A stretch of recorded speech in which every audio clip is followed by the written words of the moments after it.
আসসালামু আলাইকুম, অলি স্যারের অনলাইন কোচিং এ সবাইকে স্বাগতম। আজ আমরা ক্যাশ ম্যানেজমেন্টের লেকচার শিটের প্রবলেম 2 নম্বর অঙ্ক করব। এই অঙ্কটা অনেক ছোট।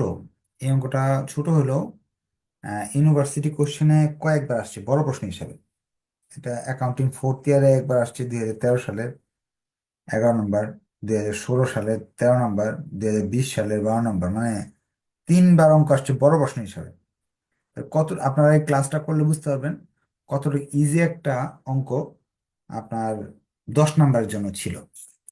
যারা করে জানে তারা কিন্তু মিস করছে। বলছে the company has an average daily cash balance of টাকা 4,000।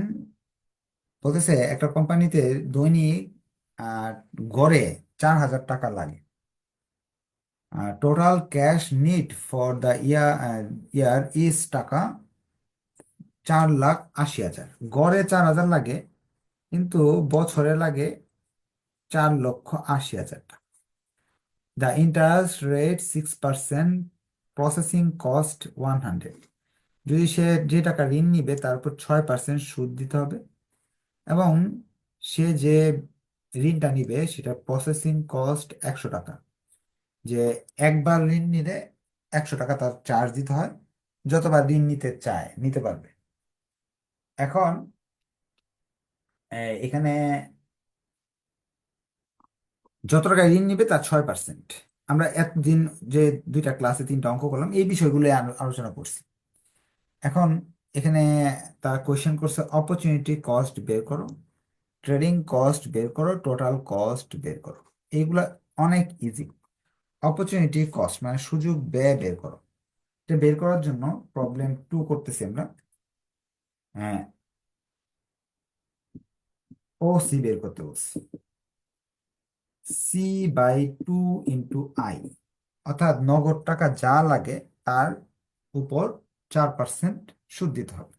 এখানে যা যা দেওয়া আছে হিয়ার, এভারেজ মানে গড়, এভারেজ মানে গড়, গড় টাকা দেওয়া আছে 4,000। অর্থাৎ একটু দেখে আসি এখানে প্রশ্নটার লিখাগুলো একটু দেখে আসি। লিখাটা বলছে অপরচুনিটি কস্ট বের করতে হবে। এটা এভারেজ বলছে, average, average cash balance. Average cash balance মানে ক্যাশ ব্যালেন্স হলো সি কে বোঝায়। এদের গুণ করলে সি হবে 8,000 টাকা, কিন্তু এভারেজ মানে এই সি কে 2 ভাগ করলে যে টাকাটা আসে এটা হলো এভারেজ। C/2 এর মান হলো 4,000 টাকা। C/2 এর মান 4,000 লিখলাম। আই হলো 6% বলে দিছে, আই হলো 6%। যদি 6% বলে দেয় অর্থাৎ 0.06 গুণ করলে আসতেছে আপনার 240 টাকা। তা আমরা এতটুকু বুঝতে পারলাম ও সি, অপরচুনিটি কস্ট 240 টাকা। বি নাম্বারে তারা বলছে ট্রেডিং কস্ট। নিয়মটা হলো আপনার টোটাল টাকা যেটা আছে, একবার ডিল করলে, একবার ঋণ নিলে যে টাকাটা হয় এটাকে বি দ্বারা প্রকাশ করা হয়, ট্রানজ্যাকশন কস্ট 100 টাকা। আর টোটাল যে অ্যামাউন্টটা এটাকে বলা হয় আপনার টি। টির মান হলো দেওয়া আছে হলো 4,80,000 টাকা। তবে এখানে আপনার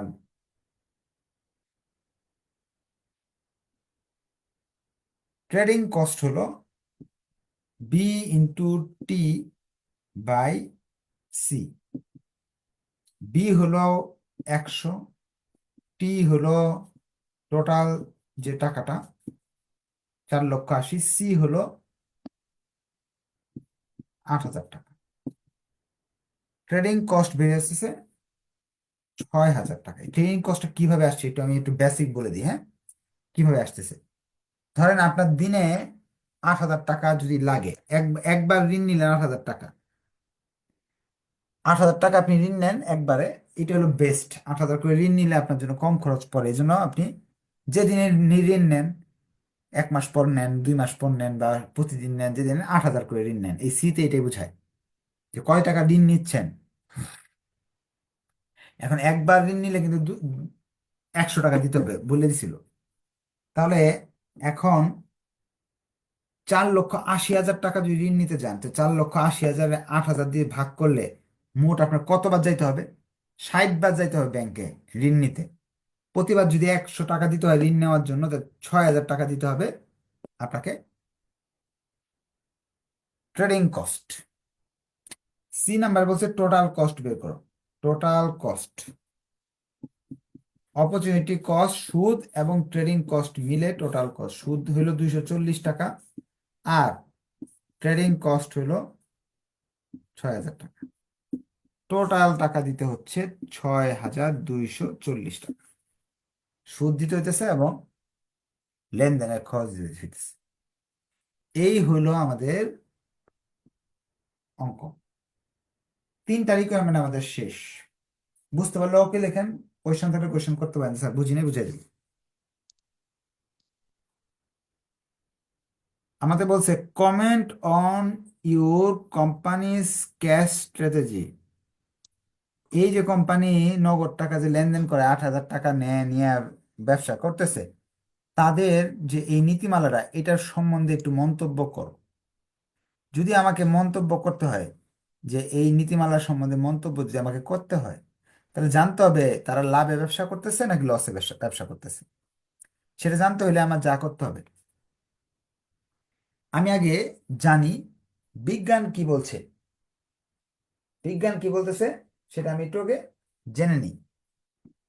যে বিজ্ঞান বলতেছে যে আপনার,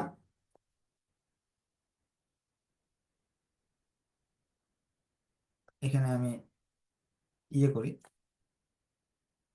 সি বের করে নিতে, ঋণ নেওয়ার 2BT/I,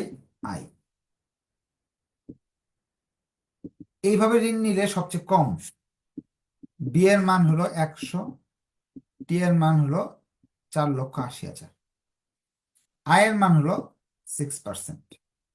অর্থাৎ 40,000 টাকা ঋণ নিলে আপনার জন্য বেস্ট হবে, বিজ্ঞান বলতেছে, গবেষণা বলতেছে 40,000 টাকা ঋণ নিলে আপনার জন্য বেস্ট হবে। এখন সেটা প্রমাণ করে দেখবো। আমি তো নিচ্ছি 8,000 টাকা, আর এখানে 40,000 নিলে বেস্ট হয়। এখন এটা বুঝবো কিভাবে, প্রমাণ করে দেখি। হ্যাঁ লেগেছি, আসছেন, 5 মিনিট দাঁড়ান, আসতেছি। তাহলে আমি প্রমাণ করে দেখি যে এটা ঠিক আছে কিনা। কারণ আমরা টোটাল কস্ট বের করছি আপনার 6,240 টাকা।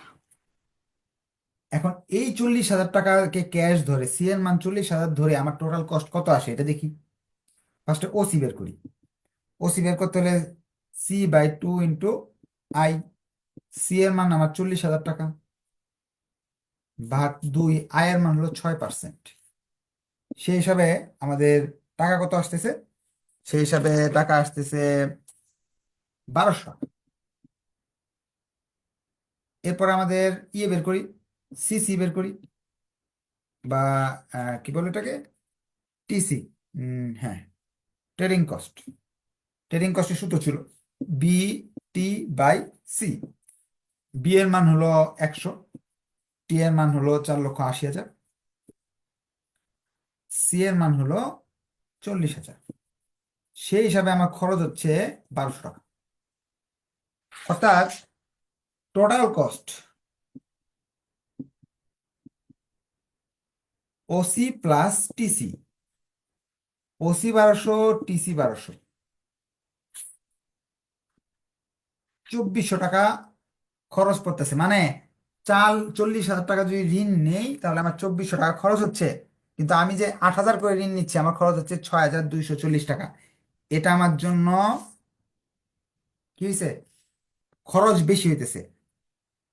দেখ, এখন কমেন্ট করতে বলছে, the company can reduce is cash conversion cost by, কত টাকা বাদ দিলে, এটা থেকে এটা বাদ দিলে তো কত থাকে, 3,840 টাকা। এটা আমি কমেন্ট করে জানাই দিব। যদি কোম্পানি চায়, তাহলে তাদের যে স্ট্র্যাটেজি সেটা যে উইক, সেটা আমি এটা এখানে বলে দিব। কোম্পানি ক্যান রিডিউস, রিডিউস মানে কমানো, reduce its cash conversion cost by 6240 minus 2400, 3840 টাকা। আচ্ছা, আজকে এমনি অনেক দেরি হয়ে গেছে, আমার একজন গেস্টও আসছে, তার সাথে কথা বলতে হবে। আজকে এই পর্যন্ত থাকলো, নেক্সট ডেতে এই চ্যাপ্টারটা আমি শেষ করে দিব। হ্যাঁ, আহ, তাহলে আজকে এখানে রেখে দিচ্ছি ক্লাসটা, পরবর্তী ক্লাসে দেখা হবে ইনশাল্লাহ। ধন্যবাদ সবাইকে, আসসালাম।